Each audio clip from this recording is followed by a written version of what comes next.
What's usually the thing that affects athletes the most? Is it their health? Is it their relationships?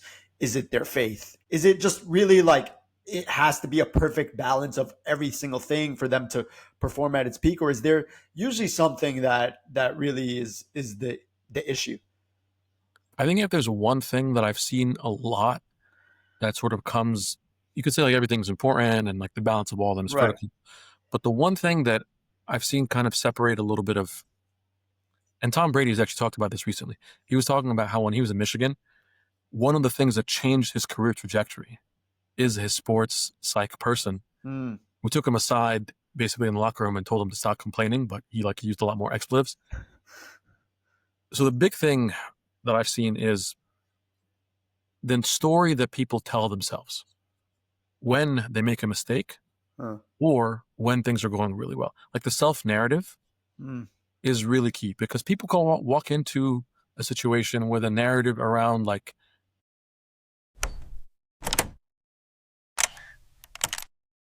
Welcome back to the Calling Code with Mina, a place where we speak to and learn from people who are driven by excellence and led by faith. Today, I'm blessed to be joined by another brother of mine, Dr. Mina Mirhom, a Columbia trained, board certified psychiatrist who wears many hats. Mina serves as a medical director of behavioral health services, chief well being officer at Athletes for Hope, consultant to the NBA Players Association, and an assistant professor of psychiatry at Columbia University. Super excited about this episode, and oddly and sadly, it's very timely. We were about to get on and start recording, and we got news that conservative commentator Charlie Kirk had been shot basically to death. I think at this point it's now confirmed. We don't typically start like this. Usually it's like holly jolly, but it's very shocking. I think it's kind of appropriate to have Dr. Mina Mirhom on. We were just talking about it a little bit, like just a sad state of events, kind of a sad, broken world that we find ourselves in. I think first and foremost, we should probably start there. Where's your head right now? yeah, I mean, my head is first, thank you for inviting me to the conversation. Just anytime I get to chat with you is a blessing, regardless of the circumstance, right? Even Thanks. if, Thanks for and being here. sometimes when we're in a place of grief, right? Like, regardless of where anybody stands on political perspective or whatever, Yeah. when you see a 31-year-old guy with young kids, get murdered in Yeah. broad daylight in public, that shakes everybody. That shakes, our core of what it means to be human, what it means to be like American, what it means to be on Earth together. Right. And in some ways, it's also fitting with what we're doing because here's a man who was shot because of his own calling, right? Yeah. He wasn't there like hanging out recreationally, and then all of a sudden he was a victim of an accidental shooting. He's like, here's somebody who was shot because of what he believed to be this is the code, the calling that he has. This is his best way to uplift it, and that's where he finds himself. So it is fitting for us to be able to talk about that together. Yeah, I definitely agree with that, and I think, you know, for me, I personally admire just people that are just willing to kind of get out there Mhm. and speak to people, especially people that might disagree with them. Like that was his whole shtick, right? Like his whole thing was get out there, speak to people that disagree with me, wherever they're coming from, whatever their background is, and just kind of debate. And debate peacefully, right? Like there was always this. Yeah, I would see stuff online sometimes, and I'm like, oh, like this is cool for people just to like come out and have Right. conversation. And I think like I guess like my first question is why don't we have more well, maybe we don't have more conversations because of stuff like this, but like Mhm. why do you think conversations and debates have become so like unordinary at this point, right? Like we used to live in a debate culture. Now we kind of Right. don't live there anymore. It seems to me part of what's happening that's making this hard. Like, if you and I, we agree on a lot of stuff, but let's say we find something we disagree on. There's sort of an underlying sense of assumption of goodwill on both our parts, not just because we're lifelong friends and all this stuff, but not only because we're two dudes named Mina, but like there are a lot of reasons Yeah. that we just say, I assume goodwill. I assume you're not malicious and evil. But now in this everything in whatever the question is, whatever the topic, whatever the dialogue, Yeah. we've lost an assumption of goodwill. There's an assumption that this guy who's going on a campus is like inherently destroying the country. And Mm. then this person who is on the other side doing whatever else is their dialogue is inherently destroying the country. We Right. can't all be destroying the country, Yeah. Yeah. right? Yeah. So it makes it hard for us to just, if we're not able to see each other as humans with relatively goodwill, you can't possibly engage in good faith dialogue. It's at a point of saying, I know you're trying to murder me, so I can't talk to you, Yeah. where it's not really the case for most Yeah. people, you know? Yeah. And you see this on both left and right and different religion, like everything's so turned up. And like I it's interesting. We were just talking about like 2008, and I'm like, Mm, 2008 did not feel like this, right? yeah, 2009, just back in the day when we were a little younger, like didn't feel like this. it didn't. Yeah, and somewhere along the way, like you've always had people disagree with each other, and I see this now even in healthcare and in medicine. Things are also getting to a place where it's extremes on either side, right? Either this entity is trying to destroy American health, and only this entity has a solution for American health. And truth is just not that binary in the sense that, like, you don't have people who are entirely trying to have everybody become sick or have everybody become well. I think there's a way that we can recapture that. I think there's a way that we can, and part of what really helps of being able to have a conversation and say, let's, like, I talk to patients sometimes who I know I disagree with on like vaccines, or I know I disagree Yeah. with on, all these kinds of labels that they hear something from their newsfeed, and what they're used to is their doctor saying to them, like you're an anti-vaxxer, or like you're Mm. dumb, basically. Right. That's in some, pointing a finger and sort of, patronizing kind of way. Right. I think that's a place where we can start of just not assuming that we're trying to patronize each other, and assuming some more goodwill can give us a different outcome. Yeah, I think it's the labels that started just getting thrown around Hmm. so easily, right? That it's like, all right, well, if you think this about me, then I'm not going to talk to you, right? Right. And because I'm Right. not talking to you, I'm going to think all these things about you. And now we're in this, bipolar world where everybody's just, in a different circle, thinking the worst about each other. And Yes. um, yeah, well, I think that's a great place to start. Like, first first of all, like what I was so curious about is, you've had like a really cool trajectory of your career. Obviously studied medicine in college, got to residency, and I would like to understand first and foremost, like, how did you decide psychiatry was it for you? Yeah, I think for me it's pretty simple. For me, it's I was at a point where it's saying I really want to figure out a way to serve God, Hmm. and at one point I had this actually misunderstanding of what it means to serve God, and I thought, you know what, I should leave medicine, residency, all that stuff, Hmm. and do something spiritual, right? Not Hmm. something secular. Put both of those in air quotes You were because going to be a monk. I was, yeah, like that's the something spiritual is right, and then Yeah. like all this, and then I came to realize like that arbitrary distinction is not true, right? And that like what we're called to do in our workplace, like when God said to Moses, like, what's in your hand, right? What was in his hand was a staff.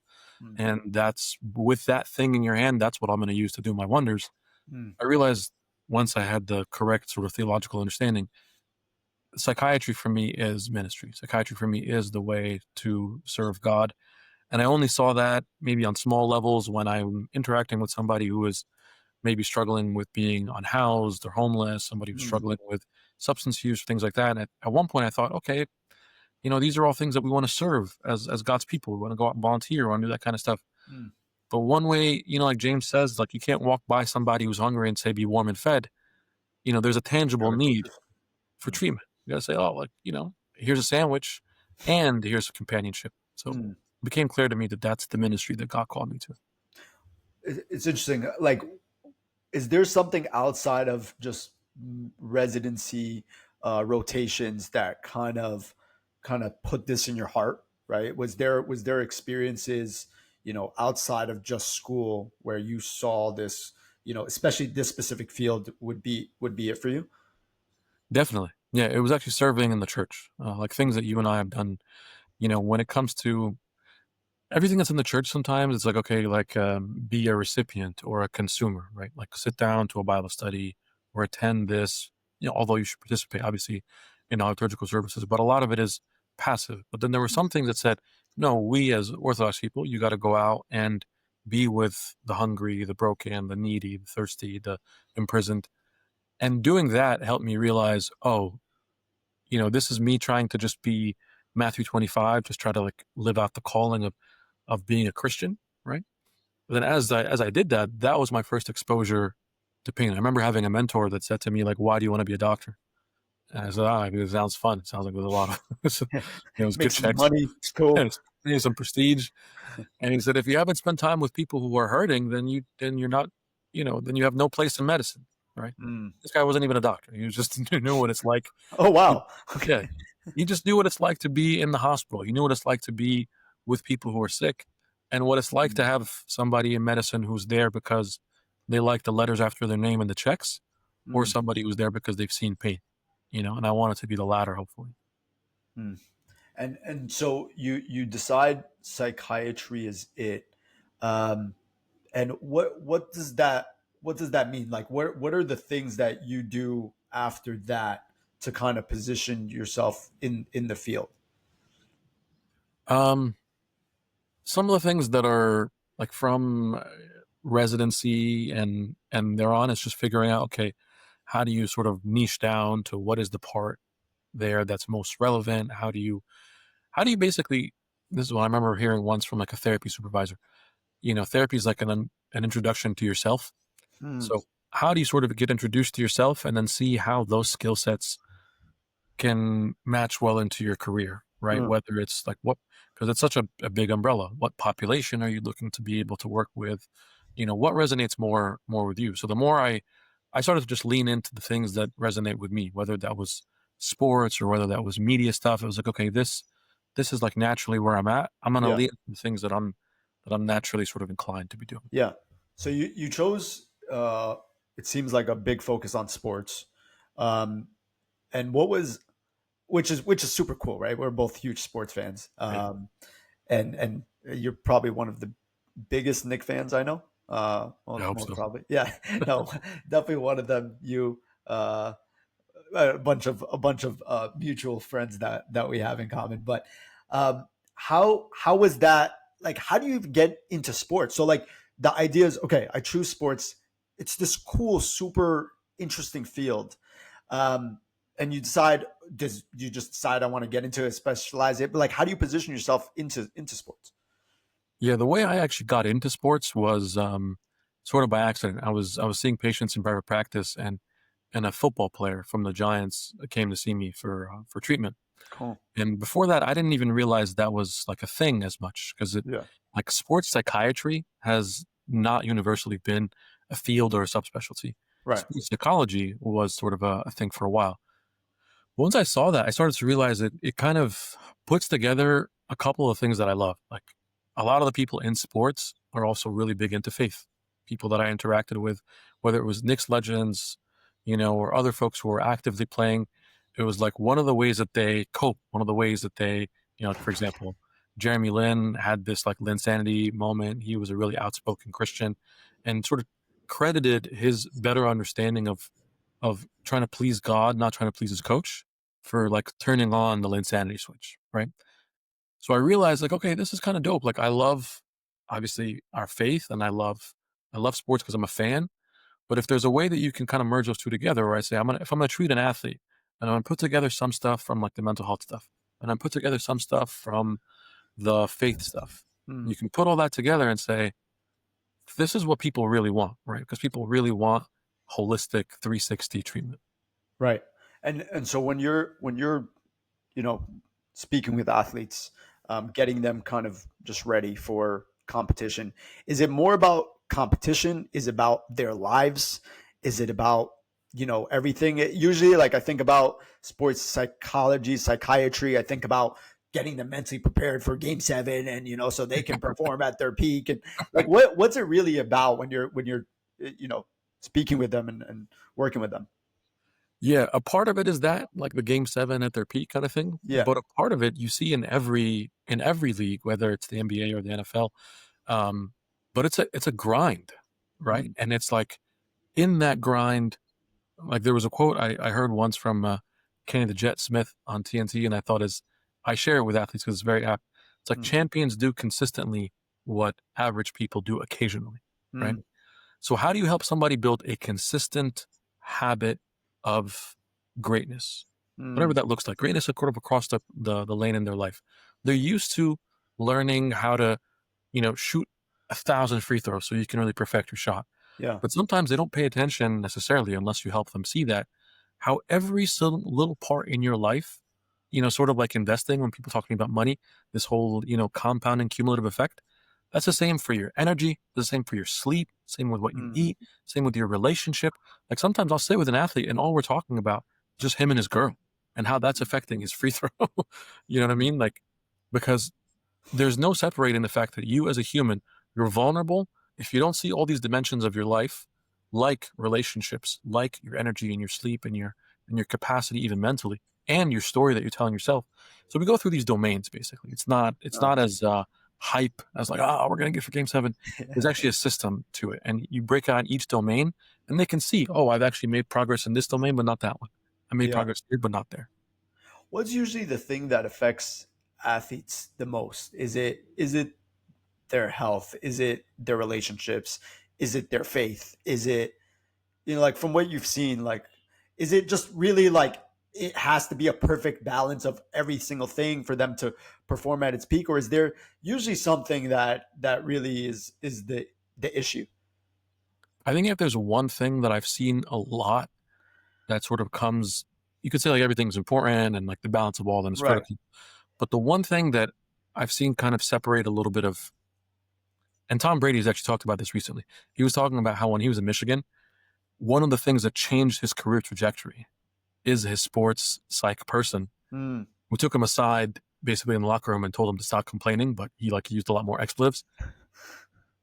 So the big thing that I've seen is the story that people tell themselves when they make a mistake uh, or when things are going really well. Like the self narrative mm, is really key because people can walk into a situation with a narrative around like, if I make a mistake, that reflects something on me as a person, as a player, and I have less value. right. Or I get, I pull a hamstring, and now the story that I tell myself, it's like that old. There's a quote from one of these sort of philosophers that says that we suffer more in the imagination sometimes than the reality. Like Mm, there's how the pain that happens and then the suffering that you compound it. So all that to say, long version of saying the self narrative that gets perpetuated during injury, during recovery, during success. You won a championship last year. What does that mean about your work ethic today? Is the biggest like malleable piece that can almost be like a destination that you're putting into a GPS. Now I put in a new narrative, a new story, and with that new narrative, and there's data around this too. I don't want to talk for too long, but I wanted to tell you that there is so data interesting. around that concept. So we suffer more in the imagination than we do in the reality. Yes. And so when an athlete gets injured, right? We always talk about recovery time. Oh, 4 to 6 weeks for this injury. And oftentimes we're talking about the actual bone, Hmm. like the tendon, whatever it is, Right. the actual physical body healing. Yes. But to actually get back from injury, it really it sounds like it's actually more of a mental thing. Definitely. I was just re-listening to when Kobe tore his Achilles, right? Yeah. And he has like he had that famous rant that he went off in like 3:30 a.m. A part of it, like the recovery route to getting better after an Achilles is a manualized process. You do Uh, this, you do this, you do this, you do this, right? But the variable there is the mental process. That's mm, what changes. That's what dictates sometimes. Obviously, how your body responds and stuff like that. It can be adjusted, but the way that you are mentally getting up again and doing another repetitive exercise, yeah. doing something that's like tedious and a grind. And that all goes back to like the data part there is identity based choices. That's Uh, where I'll give you an example. I tell athletes this all the time. There was a study that looked at two people trying to quit smoking. On the one hand, one person said when they're offered a cigarette, like, no, thank you, I'm trying to quit. Huh.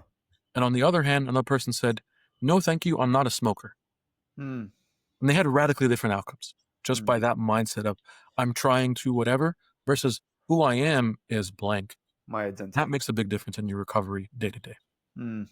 And I feel like this applies also like outside of athletes. Like this can apply to, entrepreneurs, really anybody that's trying to do something hard. I feel like how many mental blockers that we put in front of us to just not do something.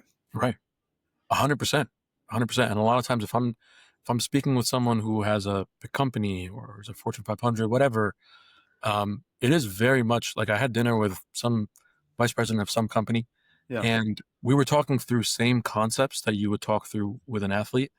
And oftentimes, the injury may not be an Achilles thing, but it might be, oh, you didn't get that promotion. Well, now what? Mm.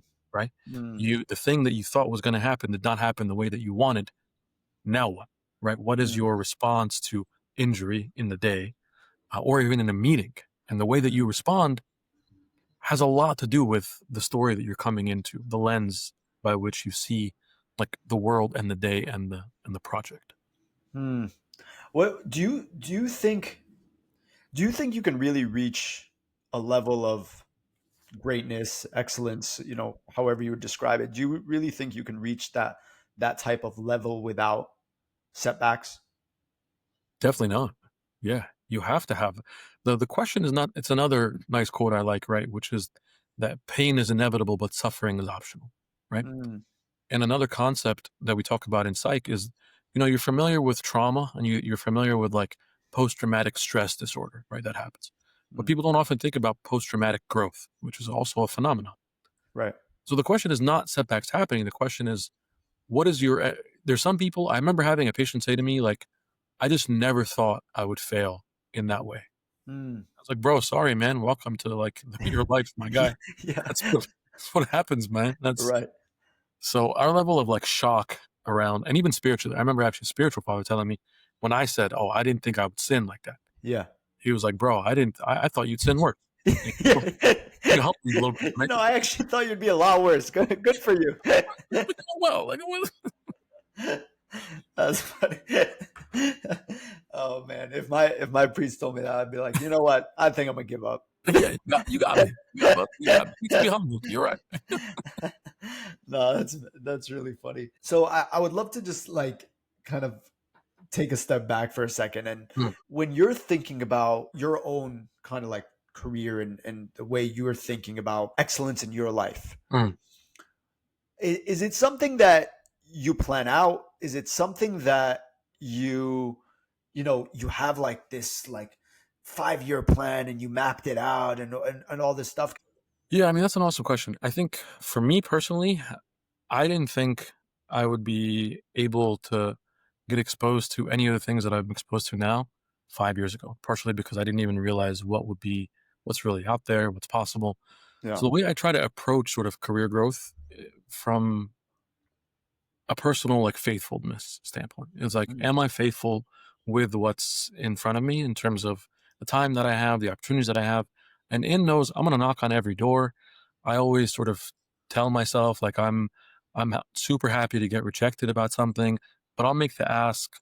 I'll Mm. try. I'll cold email. I'll do whatever I got to do to sort of strive for the direction I'm going to Yeah. without having a concrete location of saying this is where I need to land in 5 years. Yeah. Partially because I'm grateful for where I'm at now, but I want to be open for every step, right? And what I sometimes that winds up kind of leading to is there's something I never thought I'd have this conversation with you.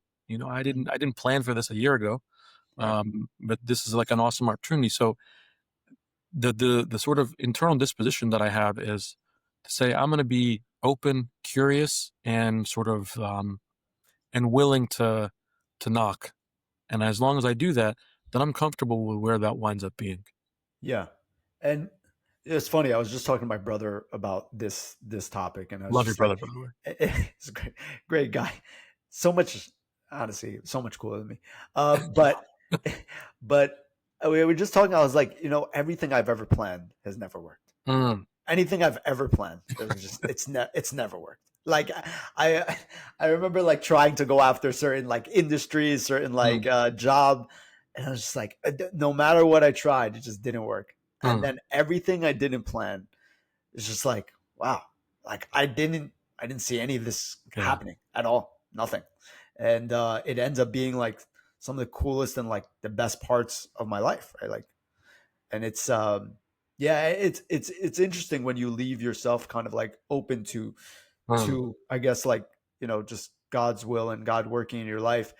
But like I wanted to ask you, like, I think a lot of people chalk it up to like, mm. oh, Mina, you're so lucky, right? Oh, like how many times did I'm sure you hear this? Oh, you're so lucky. Oh my God, this guy's so lucky. You see this Yeah. guy, like, can you talk a little bit about this idea of like you're so lucky, quote unquote?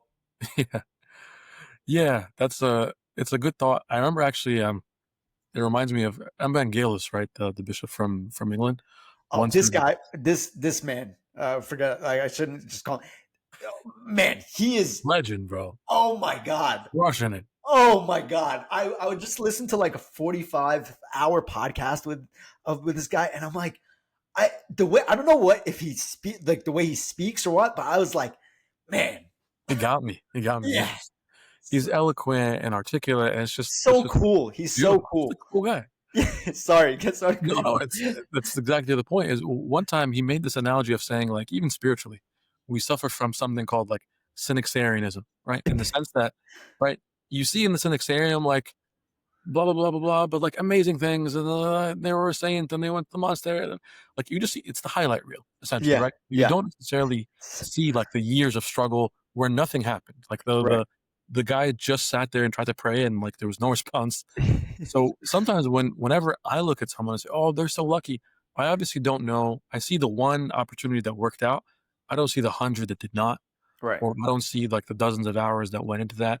Um, so I always have that sort of balance there as well. Like the saints, part of what's encouraging about their life is that they didn't like magically become saints. Like right, there was a road and all that kind of stuff. And I think that's the same for us, is that we acknowledge that like there are many things, I would say maybe almost everything on some level that we get is a gift from God. Like we don't plan and we can't orchestrate and we don't deserve. Like that's a bare reality, right? right.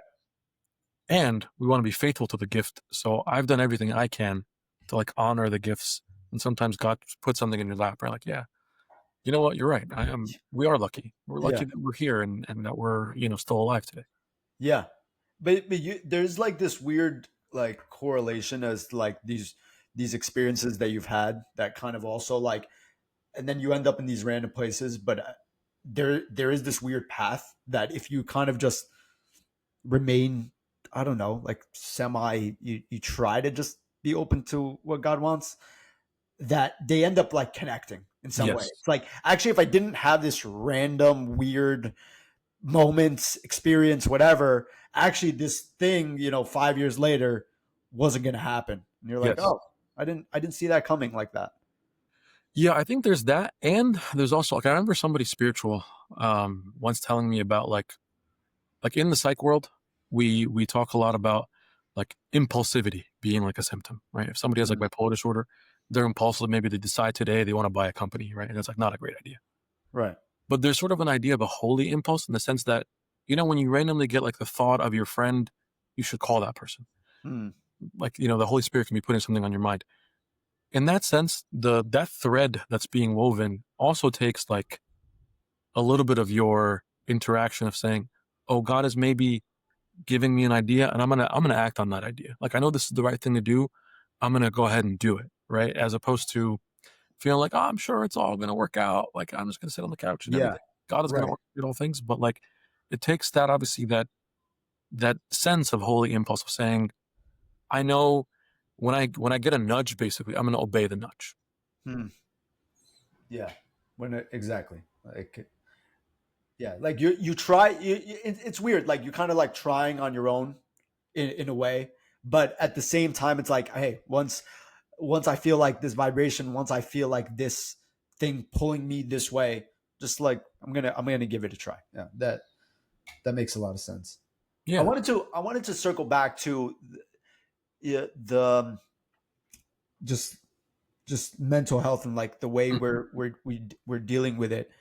I wanted to you've kind of touched athletes. You've obviously through your studies, you probably dealt with just bystanders, citizens, and just normal people. And then you have kind of like your faith background. Mhm. Um, what is kind of like a stigma that you've seen in psychiatry that you've personally kind of like experienced and have tried to kind of dismantle in a way? I think the biggest one, and it has like different flavors in every one of those demographics that you said, and it reminds me of my favorite like shrink movie of all time, Good Will Hunting. Oh, Uh, so when Robin Williams was Shrink, like you can't get better than that for me. amazing. It's that scene right where he pulls Matt Damon aside and says, "It's not your fault," Hmm. and then there's that whole tense thing like, "Don't tell me that." Blah blah blah. The "It's not your fault." The biblical version of that is John 10 when the disciples saw somebody sick and said like, "Who sinned?" Right? Like this guy's sick. In the church, sometimes the biggest stigma, the biggest narrative is when you see illness, like it's your fault. If Hmm. you have anxiety, it's your fault. If you have depression, it's your fault. If you have a psychotic illness, it's your fault. If you have an addiction, it's your fault. Hmm. And even in the secular world, so to speak, like in the general world, when there's something going on that's wrong in your life, it is like 100% your fault, Yeah. Right. right? And that's not to say that it's like zero your fault. Like we have some accountability, obviously, of our own choices and actions, etc. But the biggest stigma I think is that not that we are like frail people that can fall to illness and that there is this complex reason that there could be mental illness, but you square all the blame on the head of the individual, and that becomes like a weight that's too heavy to bear for most people, and Hmm. it's not accurate, right? That's not the way God made it, you know, in particular in mental health. So that's a stigma that I'm trying to see how we can readjust and understand better. What's the best way to actually get across to someone that it's not their fault? It's not all on them. Like, how do you actually get that across, especially when they're being fed this? Like that's kind of one of the issues of like modern day society, which is like Mhm.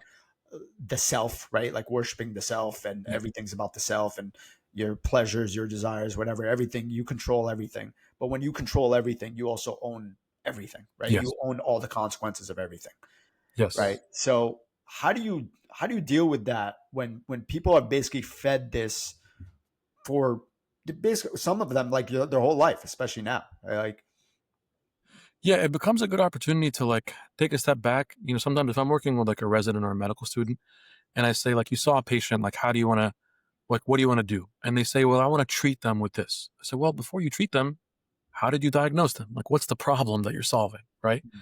And sometimes it's a good time to say, well, what's the problem here? Where did this come from? Right.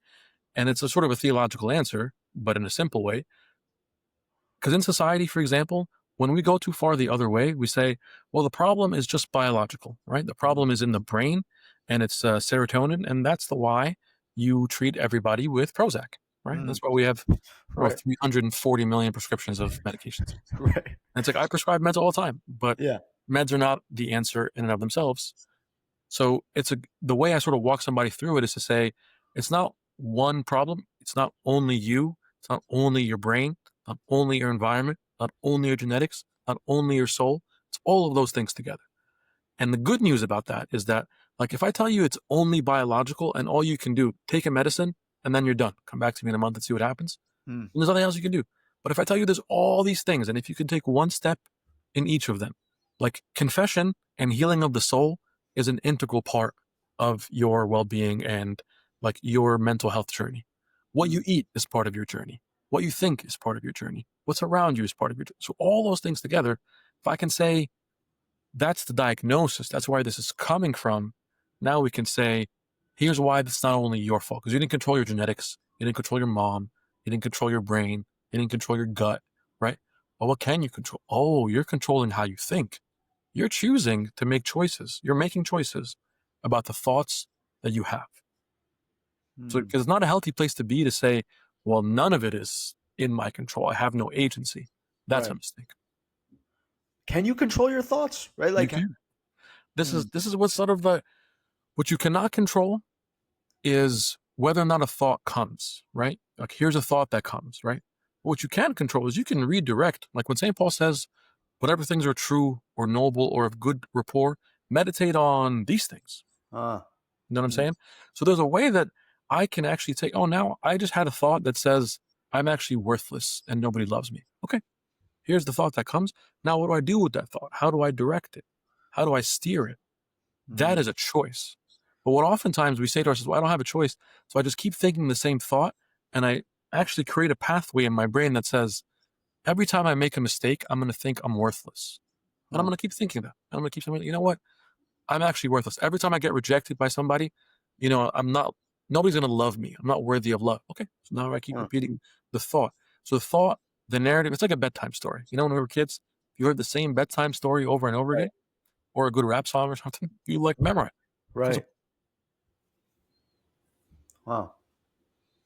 Yeah, because I correlate this a little bit to music, right? Like I always tell guys at church, I'm like, if you just change, what you're feeding yourself, right? Like what you're listening to, a lot of it is going to change, right? Like your facts. thoughts, your actions, right? Like a lot of it will change because we don't really see how it directly affects us until we kind of like sit down. And if like I remember just changing my music patterns for like 3 months, I'm like, oh, like I'm like less angry. I'm like thinking Yeah, about more, thinking about God a little bit more. I'm like, oh, this is cool. It's interesting. 100%. Now, there was once, Bono from U2 sometimes talks about that of like there's something about music that like gets under your skin, right? There's a reason why so much of our worship is musical. There's a Yeah. reason why so much data that's looked at, for example, when you look at classical music and studying, or you look at some kinds of music and Uh, rage or whatever, like it is definitely an example of what sort of allows to be a pattern in your mind. That's kind of the key. When you like if you do like a diagnostic part, where anytime I'm doing that with a patient, we're digging for patterns. mm, We're digging for those patterns, and we're digging for where do those patterns come from and what can we do about them? Because at the end of the day, you don't like rise. There's a quote I like to. You don't rise to the level of your goal, right? You fall to the level of your pattern. mm. That's what things come back to: is where is your pattern, and how have you developed it, and to know that you can still change it. And it's like, is pattern the same thing as a habit? Right? Hmm. Are those two things the same or are they're Pretty different? much, yeah. I would say synonymous. Because a habit, something that has now become ingrained, something that has become second nature, that system, like whether you use the term habit, system, Uh, pattern, all kind of synonymous to me is that's the part, that's the kicker. It's not so much the one-off decision, right? Whether it's prayer or whether it's building a company, it's what have you created to be the system. Yeah, I listen to a lot of kind of entrepreneurship podcasts and you get a lot of these guys in like their 40s, 50s and they're like, when I was up until 38, I was out all the time. I was in the bar, I was chilling and I was, just living a loser lifestyle and now I'm a billionaire. And I'm just like, oh, okay, is Who was anybody can do it. That's great. shots? So Cool. how does somebody though like and look, I'm not gonna question it. Maybe that actually happened. Like maybe so many of them have all like similar stories. But like how does somebody actually turn a switch on or off? Like how do you go from like one distinct lifestyle to this completely like changed life? I've seen it like spiritual breakthroughs, Hmm. right? And maybe that's part of it, but like how do you really go from like that major lifestyle shift? Have you seen that? I definitely have. I would say I've seen it and I've sort of lived it on some level because I think the spiritual tie-in is very applicable to business or career tie-ins too. Because if you really think about, the metanoia, right? The repentance that happens spiritually Mm, is an understanding of where your mind and direction is and saying, I want to go a different direction. mm, Uh, and the direction is so important because it's not like I want to make a different choice or I want to not do this bad thing, but like I want to walk in such a way that there's going to be a series of choices now based on this pathway that I'm going. So in business or in medicine, when somebody has, for example, I know people who have like a metanoia career wise and say, I will not work for other people now. I'm going to work for myself. Or I will not do X, but I will do Y. And sort of this is the direction that I want to go in. I think, and based on the data, what we're saying too from an identity standpoint, when you can have a sort of metanoia, a repentant change of mind and identity, Mm. right? Like there was a beautiful passage I read this morning from Hebrew. It was around like a covenant. Like what's the concept of a covenant, right? The covenant is this like sacred promise made to God, but also made to yourself in some way. That like now, based on this covenant, this is the way in which I'm going to walk. So it's you see it. But how do you do that with like real habits that you've Mm, built over years, right? Like, imagine a smoker just smoking for 30, 35, 40 years and just like, I'm quit one day. right. Like, does that happen, or is it micro steps, or can you really just kind of like just shut it off because you have like this repentant heart and you wanna change? No, I definitely think it's not because in some scenarios, actually, that's not only dangerous, but it like that can kill you. Like, let me give you an Mm. example of like that kind of like super repentant. Let's say I'm a drinker for 20 years, Right. and I'm somebody who really struggles with alcohol use, and I drink a pint of vodka every morning, and now Mm. I'm cold turkey, and for the next week I'm not drinking at all. I can die. Damn. Yeah. So that's why, in the same way that we're saying, illness is multifactorial, it has all of these fingers that come to it. I think metanoia or a decision to change is also takes like it's the same way for us. Everything comes back to what we really believe, right? The reason that we believe at the end of days that your soul and your body both resurrect is that it takes your soul and your body to like do good or sin together. They're both Mm. accomplices in the process. So if I'm trying to change something, whether it's a habit or a mindset or a problem, sometimes part of what has to change is on the thought level of saying, no, this is not the direction I'm going and I want to go a different direction. But then sometimes, like, it's not enough for me to say, I want to be a great basketball player now. It's enough to say, because I want to be a great basketball player, I'm going to be in the gym. So now there's mechanics that are going to go into it. I'm going to practice. That's why the Mm. scripture says to work out this process. Mm. It would be faulty for us to feel like all inspired and say, I want to go a different direction and I want to be an entrepreneur.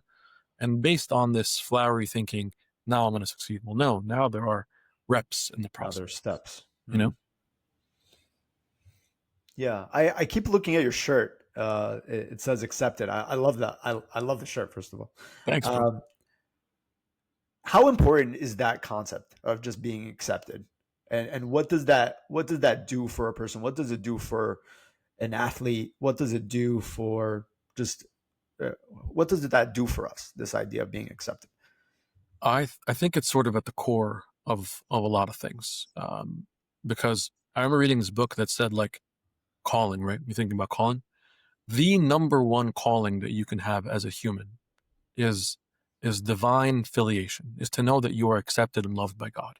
Mm. Once you have that at your core, then you can act out of a place of like fullness. When you like go to the grocery store starving, Mm. just getting nonsense and Cheetos and Right. Doritos, and Right. it's just like, what's happening? Right. I think in the same way, when this is from Lecrae, who just dropped his album last week, who's an amazing artist. Um, I've seen that on like a clinical level. I see when people come out and they're like hungry, right? Hungry and thirsty, and trying then to like win acceptance from a coworker and a boss and a spouse and a loved one and a friend and a mom and a dad. And this endless supply of people who are going to eventually say to you, you are accepted, you are loved, you are worthy, versus beginning to have that from God in yourself and then acting because of that, not Mm. acting in order to somehow gain that. It's a simple order of things, but it changes everything. And it allows us to go to the grocery store full, not go to the grocery Mm. store hungry for Doritos. Yeah, and it probably also allows us to try, right? Like, because I think if you don't like we a lot of people talk about this as like this idea of privilege, Mm, right? This idea of like, okay, people that have a lot are able to try more than people that don't have a lot. mm, But I think whether or not you have a lot monetarily, I feel like if you feel accepted, then you would be more willing to try because you're less afraid of, rejection or failure or whatever it might be. Definitely. Definitely. There's something there about, because accepted is another sort of psych mumbo jumbo term of secure, right? Yeah. Feeling like you have security, feeling whether in a relationship or in a job, right? That sense of feeling like I am secure in myself and insecure in another allows me then to, like when I'm trying, now I really show up as my full self. I'm not showing up, putting on an act so that you can accept me, right? It's not like I'm putting on there, I'm like, please now, give me security or give me a Right. sense of self worth. I'm showing up with a sense of self worth. And because of that, I can be my full self, Yeah. be fully present that way. Yeah. And people that are fully present are more likely to be, em- well, they're embraced or rejected, but they're more likely to be known, right? Like Right. they're there because Right. they are fully themselves. Right. Right. And it's a good opportunity to be your actual full self. And that's that quote from Saint Irenaeus, who said like that's the greatest glory of God, right? For us to be Mm, fully alive. When you're fully alive, fully yourself, that's the way to glorify God in the fullness. yeah, that's really cool. I had like a completely other thing that I wanted to ask you, but then now I'm stuck on this.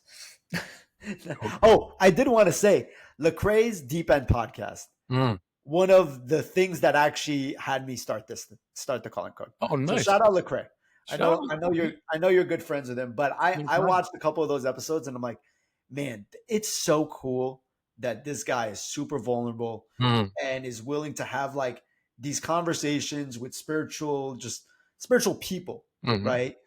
And he covers like these range of topics and it's like it's very brave and it's very transparent and it's really cool what he's doing. And I've watched him over like the years, obviously from very far, but I really like that podcast. So shout out him for doing that. Shout out, man. I love that. Yeah, because you're right. Oftentimes and he's somebody who has that example of sort of in the spiritual world, but also entrepreneurial and sort Yeah, of whether with the label or other investments or things like that, kind of being able to hold those multiple areas of being a business minded, growth oriented Christian, but also here's just the art, right? Here's like the experience that he's had. A lot of those experiences are very tough to talk about in public, tough to like open up that's the about. thing. Like he's failed in public. I think it's Yeah. super hard to fail in public, right? Like to be vulnerable enough to like talk about your failures in public. Especially, it's hard enough to fail in public. Like I think about like the people that got caught at the Coldplay concert, right? Like My right, God. like just like failing in public. But then it's like failing in public as a spiritual like Mm. this guy's kind of looked at as a spiritual leader, Right. right? Like Right. Right. whether you take him as that, but like many people do, right? Like he's one of the first artists that really broke through in like Christian kind of like mainstream, kind of made Christian rap a thing, right? Like when it Yes. was definitely not a thing, right? And to like see him do that, and also like in a way, like you have like this responsibility and he talks about that, right? Like this Right. responsibility that comes with it that you kind of try to push away, but you also end up having to embrace and then Mm. wanting to embrace after Mm. a point. But it's super cool to kind of like just see his evolution over the years. Um, yeah, it's super cool. It is. It is. I think it says something for us about what it means to have what leadership looks like, what redemption looks like, what vulnerability looks like. Those are all things that are good themes for all of us to kind of consider, Yeah. What do you like? What do you think from a perspective of like what can our community do better with just this idea of failure in general, right? Like I I feel like failure is such a taboo thing, Mm. right? I remember when I actually was trying to go from like dentistry to business, right? Like Mm. it wasn't like self-taught this. And I remember waking up one day, I was like, you know what, I'm just going to do business. And Mm, I'm like, yeah, but then I actually had to think about like, wow, okay, there's a good chance I'm not going to be accepted by my mm, community. There's a good chance, I won't marry somebody in the church. There's a good chance of all that stuff and needing to be okay with it, because a lot of like doing weird things come with like a lot of failures, mm. right? Like, what do you think about that idea of like failure and just trying kind of unique things, and how we can kind of support each other in that? Yeah, I think to me, it kind of goes back to how we define success, right? When we think about failure. And I give our parents a lot of credit for this. Like, I understand from their lens, right? Especially, like, we're both, you were born in America, right? Yeah, yeah, We're so whatever that's called for second, like, yeah. we're First or second, relatively new. whatever. Yeah, Our parents just got here, right? So yeah, yeah, from their lens, from our parents' generation's lens, it's like success means you're not going to struggle like we struggled. You're going to have a pathway that is more dependable, reliable, clear, right? yeah, Than ours is. But I think now, as we're going generations in, we're realizing success is not necessarily this narrow. So there are much wider lenses of success. And I think, to our community's credit, I think our community is starting to realize that, right? Like, we didn't think we'd have broadened success to think about entrepreneurs or artists or all these things that we've now began to understand that there's different levels of opportunity here for us, for what it means to have success. So failure is not as black and white, right? It's not mm, like in other countries where if you're not this particular profession, then you're going to really struggle financially. It's like, no, you can have a wonderful career in 100,000 different things. yeah, Um, so I think we're helping them see that too by folks that you've spoken to and yourself. And it's like, here's a model of that success is not as narrow as you thought it was.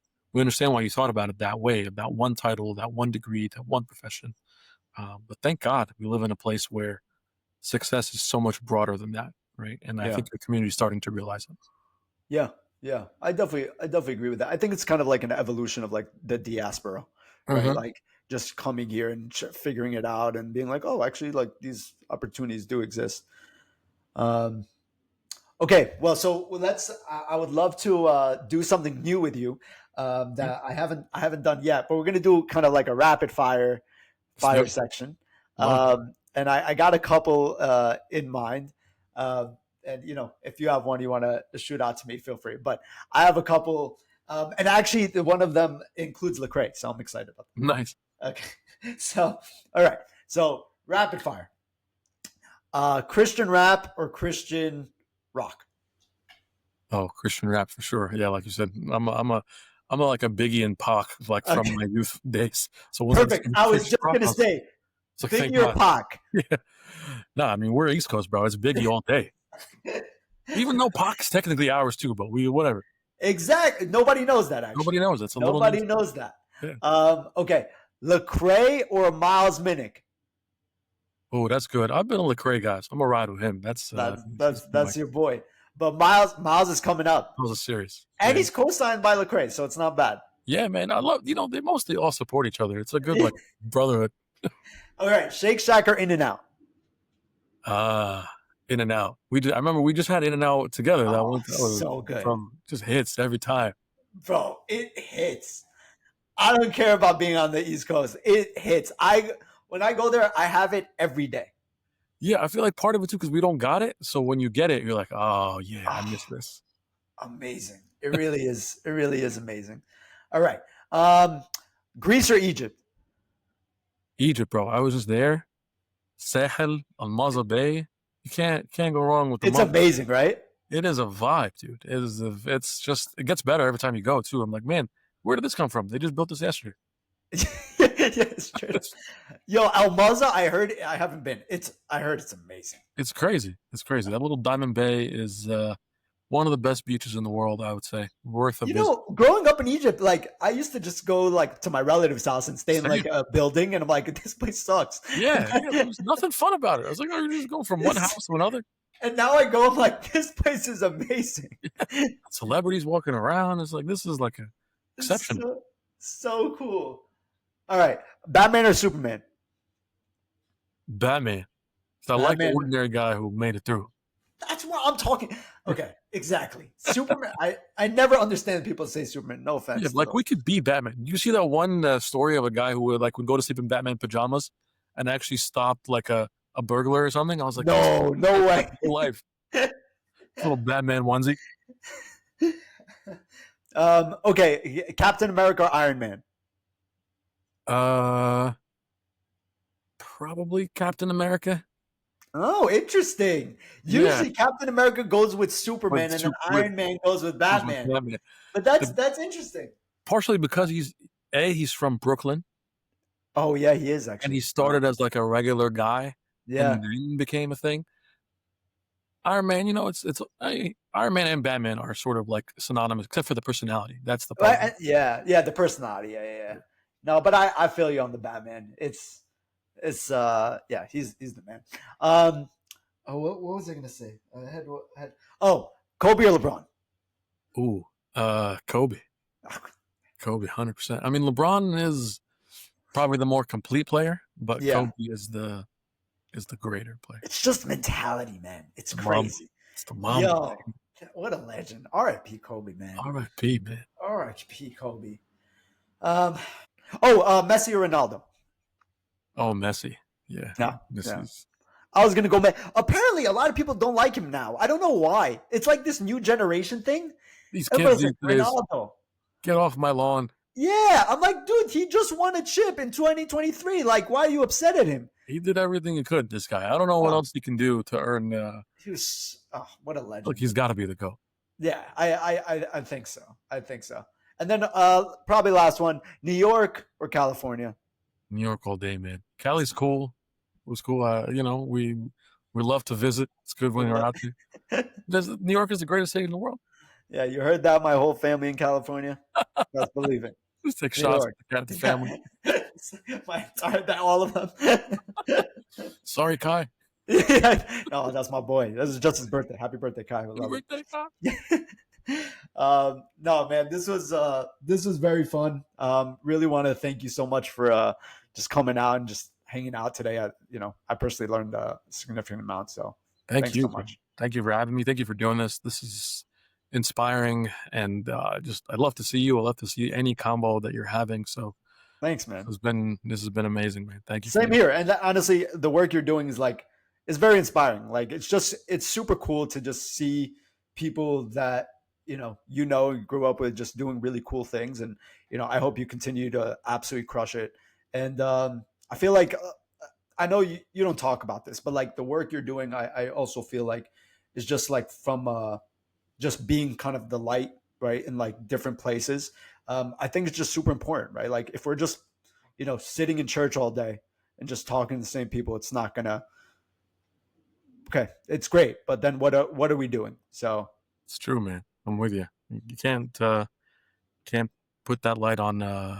It's got to go on the hill. That's where yeah, it goes. Can't yeah. bear it. So I So appreciate you being I honest. hope you continue to shine, and God bless. And we want to say thank you to everyone who joined us today, and we'll come back again next week with another episode of the Calling Code.